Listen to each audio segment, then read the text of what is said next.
ഇന്ന് കുറച്ച് തക്കാളി ചോറ് അതാണ് ഉണ്ടാക്കുന്നത്. തക്കാളി ചോറ് ഉണ്ടാക്കുന്നുണ്ട്. അപ്പൊ അതില്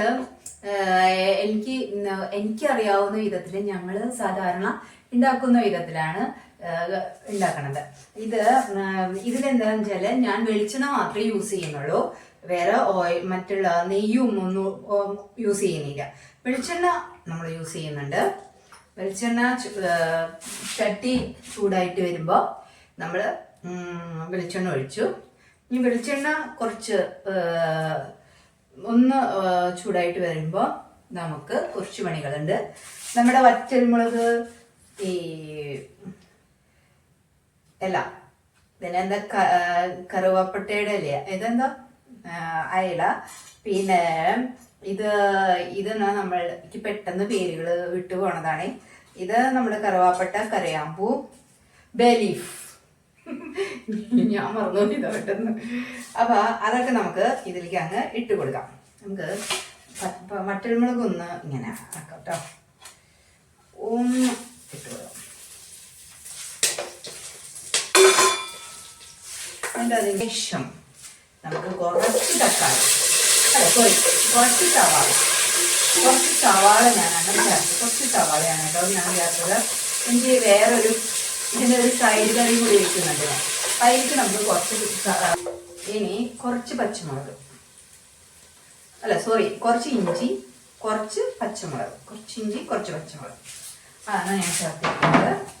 അതിന് ശേഷം കുറച്ച് വെളുത്തുള്ളി.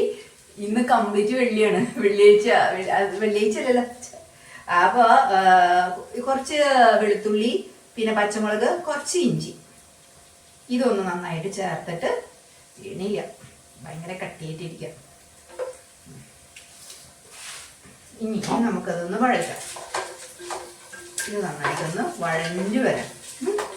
നന്നായിട്ട് വഴഞ്ഞു വന്നു കഴിഞ്ഞാൽ അതിനൊരു പ്രത്യേക ടേസ്റ്റ് ആയിരിക്കും.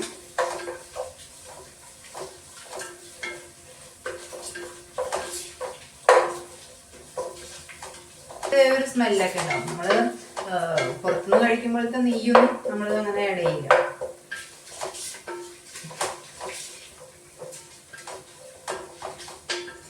നമുക്കൊന്ന്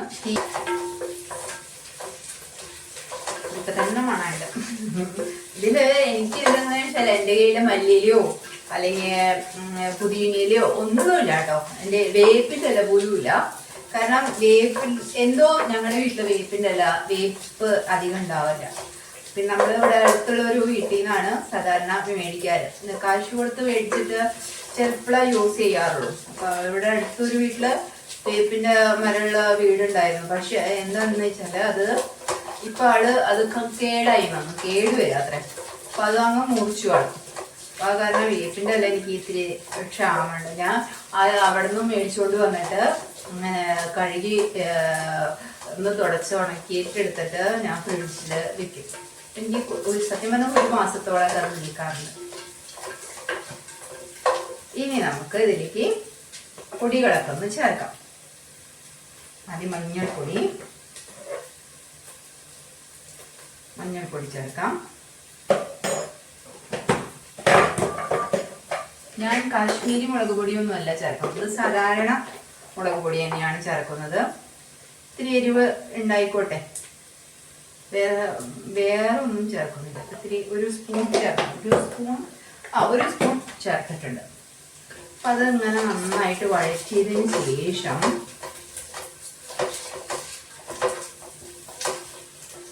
ഒന്ന് വഴറ്റിയെടുക്കാം. പച്ചമണം തന്നെയാണല്ലോ അത് പറയാം. നമ്മളതൊന്ന് വഴറ്റിയെടുത്തിട്ട്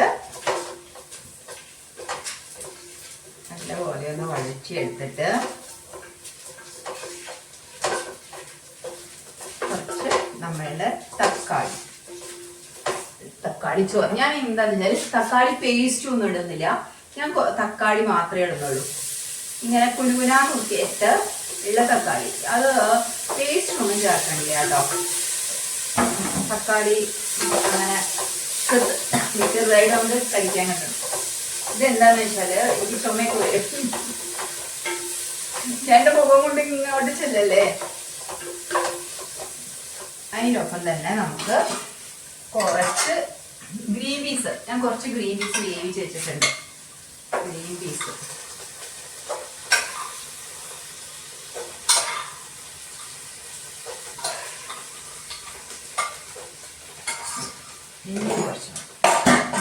എന്നിട്ട് അതൊന്ന് വഴറ്റുക, നല്ലപോലെ ഒന്ന് വഴറ്റുക. ഇനി തീ കൂട്ടി വയ്ക്കാം. ഒന്ന് നന്നായിട്ട് വഴണ്ട് വരാം. എന്നിട്ട് ഉപ്പ് ചേർത്താൽ മതി. തക്കാളിയൊക്കെ ഒന്ന് വെന്ത് ഇതിനോട് സെറ്റാണ്. ഇനി അത് ഉപ്പ് വേണം, ഇത്തിരി ഉപ്പ് ഇട്ടിട്ട്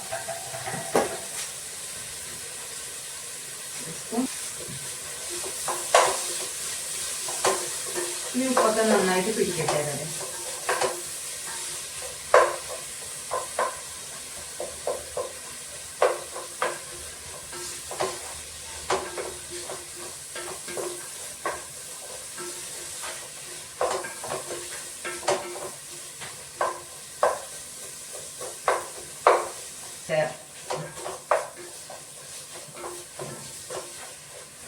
എനിക്ക് ഇങ്ങനെ ഉണ്ടാവണമെന്നാണ് ഇഷ്ടം. ഇതാണ് എൻ്റെ തക്കാളി ചോറ്. നമ്മൾ അരച്ചൊക്കെ ചേർക്കുകയൊക്കെ ചെയ്യും ചിലര്, അതാണ് ശരിക്കും ഉണ്ടാവുക. പക്ഷെ ഞങ്ങള് ഇങ്ങനെയാണ് തക്കാളി ചോറൊക്കെ വയ്ക്കുക. ശരിക്കും ഇത് നമ്മള് ബിരിയാണി റൈസോ അല്ലെങ്കിൽ ബസുമതി റൈസോ ഒന്നും ഇല്ലെങ്കിൽ നമ്മളുടെ വീട്ടില് രാവിലെ വെച്ച ചോറൊക്കെ ഉണ്ടെങ്കിൽ എൻ്റെ അമ്മ അങ്ങനെയൊക്കെ ചെയ്ത് തരാറുണ്ട്. രാത്രിയിലേക്ക് നമുക്ക് ചോറൊക്കെ തന്നെ നമ്മൾ സാധാരണ ചോറ് അല്ലെങ്കിൽ വല്ല പലഹാരം ദോശ എന്തെങ്കിലുമൊക്കെ കഴിക്കുള്ളൂ. അല്ലാണ്ട് വേറെ പലഹാരങ്ങളൊന്നും നമ്മൾ കഴിക്കില്ല. ചോറ് തന്നെയാണ് നമ്മൾ കഴിക്കുക. ചോറുണ്ട് അങ്ങനെ തന്നെയാണ് നമ്മൾ വന്നേക്കുന്നത്. വേറെ എന്താ പറയുക, ഒരുപാട് ലാവിഷ് ലൈഫൊന്നും അല്ലായിരുന്നു. അതിൻ്റെ ഒരു ഉള്ളത് കൊണ്ട് സന്തോഷമായിട്ട് ജീവിക്കാം. അച്ഛനൊരു ഗവൺമെന്റ് ഉദ്യോഗസ്ഥനാണ്. അപ്പൊ അതുകൊണ്ട് സന്തോഷമായിട്ട് കിട്ടുന്ന വരുമാനം കൊണ്ട് സന്തോഷമായിട്ട് ജീവിക്കാം. എന്റെ പരിമിതികളിൽ നിന്നുകൊണ്ടാണ് കേട്ടോ ഞാനത് ഷൂട്ട് ചെയ്ത് കാണിക്കുന്നത്.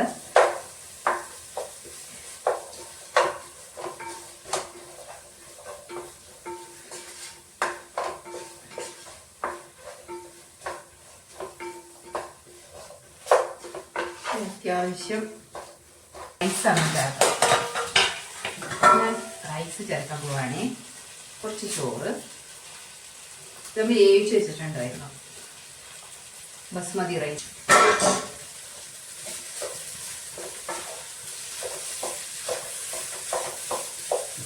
നന്നായിട്ട് അതൊന്ന് വഴറ്റിയെടുക്കണം കേട്ടോ. നല്ലപോലെ വഴറ്റി എല്ലാം കൂടി ഇങ്ങനെ യോജിപ്പിക്കണം ചോറിൽ. പിന്നെ അവിടെ ഇവിടെയും ഇത്തിരി വൈറ്റ് കളറൊക്കെ ഇടുന്നതുകൊണ്ട് കുഴപ്പമൊന്നുമില്ല. അതൊക്കെ ഒരു ഭംഗിയൊക്കെ തന്നെയാണ്. നമ്മുടെ ഇഷ്ടത്തിന്. ഞാൻ റൈസിൽ കുറച്ച് ഉപ്പിട്ടിട്ടാണ് വേവിച്ചിട്ടുണ്ടായിരുന്നത്. പിന്നെ ഇതിങ്ങനെ വെച്ച് നമുക്കൊരു 2 മിനിറ്റ്സ് ഇതിനെ നടക്കുന്ന ആവി കേട്ടാം. വീണ്ടും ഇതിനാകുമ്പോൾ വേറെ മല്ലിയിലും പുതിയയിലും ഒന്നും ഇടാനില്ല. അപ്പൊ നമുക്ക്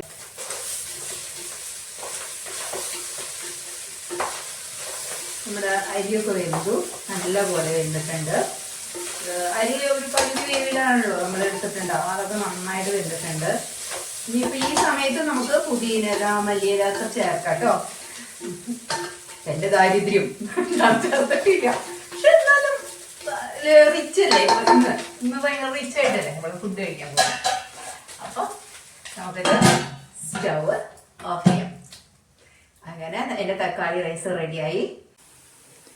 കണ്ടോ, ഇതാണ് മക്കളെ നമ്മുടെ തക്കാളിച്ചോറ്.